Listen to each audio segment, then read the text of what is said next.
What it do, comic babies? I'm Bunkmaster B, and today, we're thinking small. Now, normally, I like to celebrate big things, absolutes, really big old chunky boys, just grand epic stories. When I'm not talking about small interpersonal stories. This went better over in my head. Anyway, that's not what we're talking about today. Today, we're talking about some mini comics. And mostly, it's an excuse, so I have to say, they may be mini comics, but they're still big fun. You can click off now. If you've been watching the channel for a little bit, you probably know I'm a big old Daniel Warren Johnson fan. I mean, at this point, who isn't? If you're not, I have so many questions. Why aren't you a Daniel Warren Johnson fan? What is it about it? Talk to me. I've never met the guy. He's one of the people that I am always super keen on trying to get an original from. Love to meet him. He's never been at a show I've been at, and I'm always like literally seconds too late when his art drops. He's one of those artists that you need to be on there, not just immediately when the art drops, but also have an internet connection that doesn't, go out. It's like getting Taylor Swift tickets. But, I mean, you can see right there, if I knew which, I don't know. You know what I'm talking about. That's a Daniel Warren Johnson art print I was able to get. And I'm just looking for all the Daniel Warren Johnson art that I can get. And this year, he was down at Heroes Con, as was my buddy, Josh Greathouse, who you may know from Bang, the Ballad of the Tiger, which is appearing pop right there. If you're not checking out Bang, absolutely go do it. I've covered it previously. Super awesome, fun comic. Also, the physical edition that came out is also itself, a little comic. But the big thing that he was able to snag there for me, because he knew I'm a big Daniel Warren Johnson fan, were some of these sweet con-exclusive mini comics. So Daniel Warren Johnson does a number of, tiny little mini comics that you see right here, and they're got them autographed, where they are just like these little tiny things that he did here. Kind of put this in comparison. This is a standard size comic. This is the size of these guys right here. Again, they may be mini comics, but they're still maximum fun. And you can see right here, they're put together like very DIY. And so today, I want to talk to you about 5 of the mini short stories and how Daniel Warren Johnson may be one of the kings right now of packing big emotional beats into tiny little stories. Let's go check it out. All right, because I can't say it enough times, big thank you again to Josh Greathouse for picking these up for me. Link to Bang is down in the comments. So again, now that we got the close-up, this is a full-size issue. This is what the mini comic looks like, so you get the dimension. So this first one is Wrestletober. So anyone who follows artists on social media probably knows about Inktober. It's a thing that a lot of artists like to do where every day in October they do a different sketch around a different theme. And Daniel Warren Johnson, being a big wrestling fan, decided that his Wrestletober, or his Inktober, was going to be Wrestletober. So he was going to do a lot of pictures of wrestlers. Got a tiny little remark. This guy right here to Ben. I am more of a WWE guy, whereas Daniel Warren Johnson is more NJPW, New Japan Pro Wrestling, and AEW. So there's a lot of these guys in here that I don't recognize, but I mean, does it matter? You just get all of these awesome pictures. We get some cool figures here. We get just a lot of different characters here.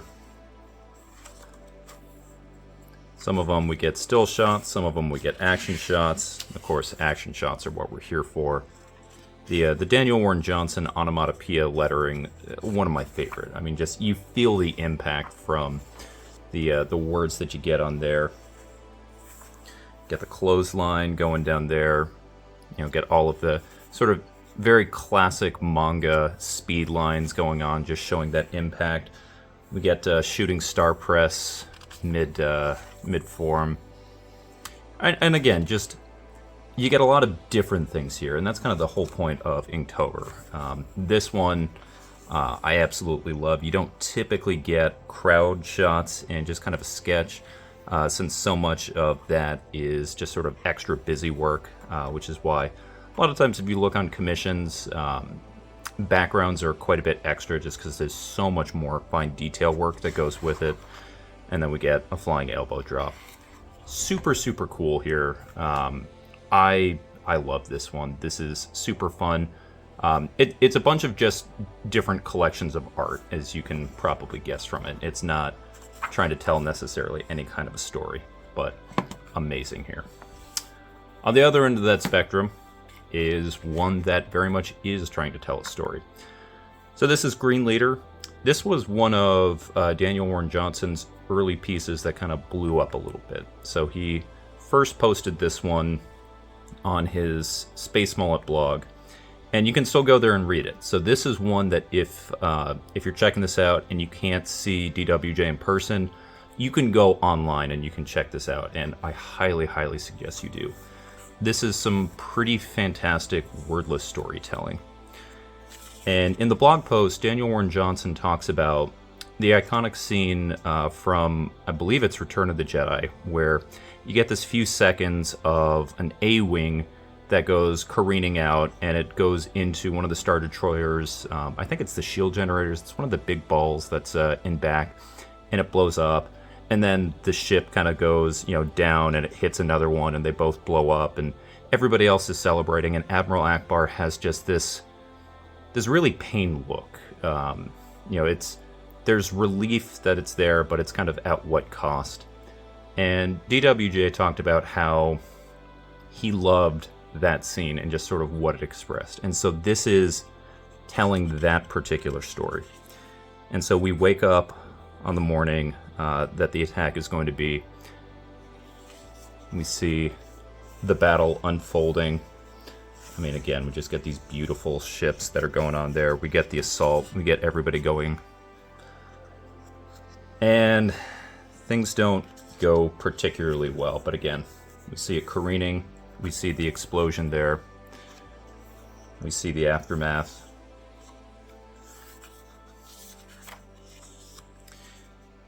We get to see what is happening. We see Admiral Akbar, and what we're left with is the now empty room that we saw from the beginning, just left with the picture of them.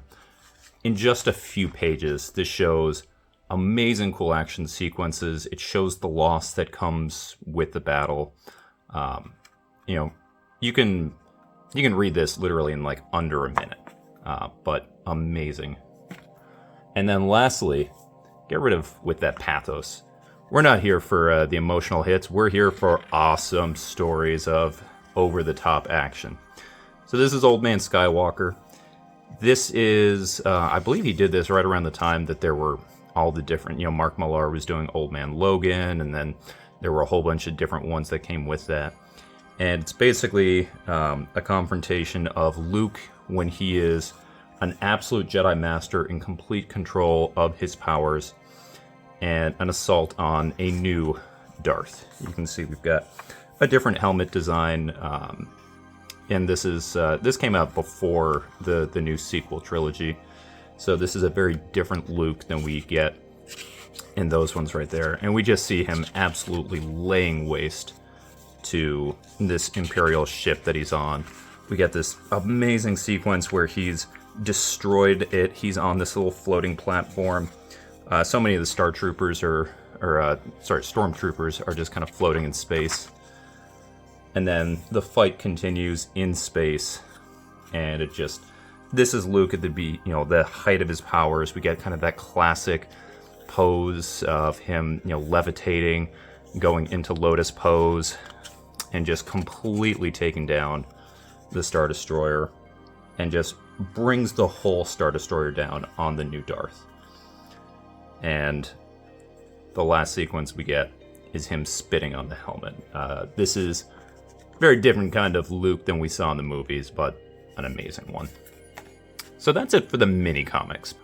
Why would I talk about 3 stories when I can talk about 5 stories? So keeping up with that Star Wars. Next up, this is the recently released Star Wars Darth Vader Black, White, and Red, issue number 3. So Marvel has been putting out a lot of these XY character and then different colors. We've seen that with DC as well, where they've done Batman Black and White. In fact, I think that was actually the first one that kind of kicked this off. But we've seen Elektra, Black, White, and Blood. We've seen a whole bunch of the different ones. And now we're seeing Darth Vader get in on this one. And in this particular issue, we have a short story that's written by Daniel Warren Johnson. So this is not itself a mini comic. This is a full-size comic, but it's a short story within it, so I'm counting it. And this is very similar to Old Man Skywalker, where the whole point of this is we get to see a Jedi doing amazing Jedi stuff. Except this time the Jedi that we see is, as you can probably guess from the front, Darth Vader. And we get to see here Darth Vader in a way that we didn't really before. So we see his TIE interceptor going off, and we see him using the Force while he is driving it. And so we see one of the characters is unable to pull up when Darth Vader is using the Force to kind of control his cockpit. We see Force choke going on for the pilot in space, and then we land, and we just get this whirlwind of lightsabers. If anyone played the old Star Wars, The Force Unleashed, it kind of reminds me of that first level where you get to see Darth Vader as an absolutely destroying machine. And again, we get the ship that transport coming down on the rebels like a bomb.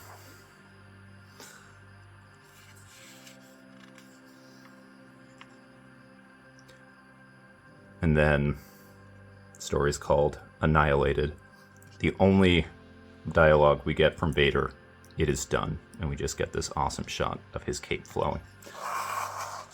Amazing. Last one we're going to be going over is Superman Red and Blue, and I would say these are probably my 5 or so favorite pages of Superman. So this is issue number 5. There are some amazing stories in here. I definitely suggest that anyone who's even remotely a Superman fan pick up this collection, because this was something special. But my absolute favorite here was this story from Daniel Warren Johnson here in number 5.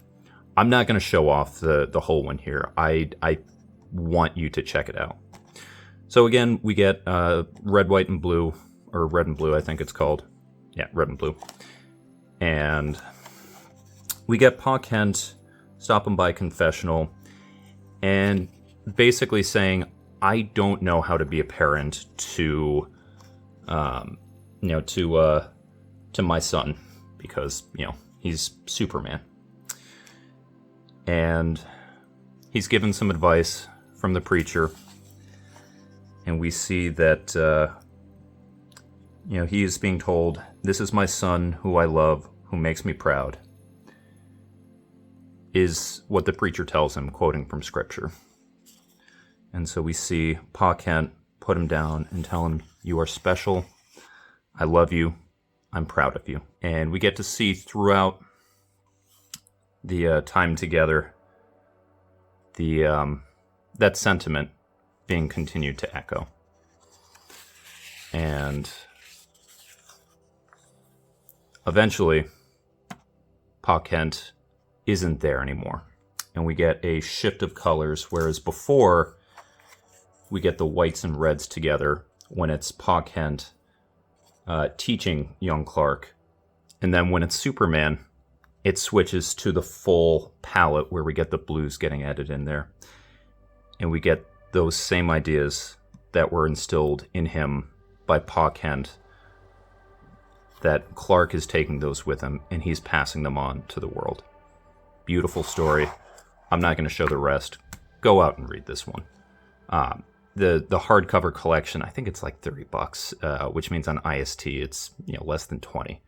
Do yourself a favor, go check this out. Go to a library, read this however you can. It's amazing. So those were 5 of Daniel Warren Johnson's either mini comics or smaller comics that appear within a bigger story. These things are awesome. In the case of Wrestletober, again, I'm kind of cheating because it's not necessarily a story, but really the first of this kind that I got to experience was that Superman Red and Blue story from number 5. And I have often said, and I will continue to say, that is some of the best 6 pages of Superman you can read. And if you've got someone in your life that says Superman's dumb and they don't get why Superman is important, and they're the kind of person that won't stick around to actually read a Superman story, those pages are the kind of thing that gets someone to change their mind. But all of these are super worthwhile in their own respect. And hopefully this kind of helps change people's ideas about how a story has to be told. We're in an age now where more and more people are writing for the trade. You're seeing these long, drawn-out stories. I kind of think of Brian Michael Bendis' Daredevil as one of the really big points that kind of changed, where it was really taking this story and it was telling it over a long period of time, where there was really no kind of illusion that it was a self-contained story within each issue, that it was very much a long, protracted story. And these kinds of things, I think, are kind of a counterpoint to that, where they're saying, listen, you can still tell an amazing and captivating story in just a few pages. But I want to know from you guys, how do you like your story? What's your ideal story length? Do you like a mini?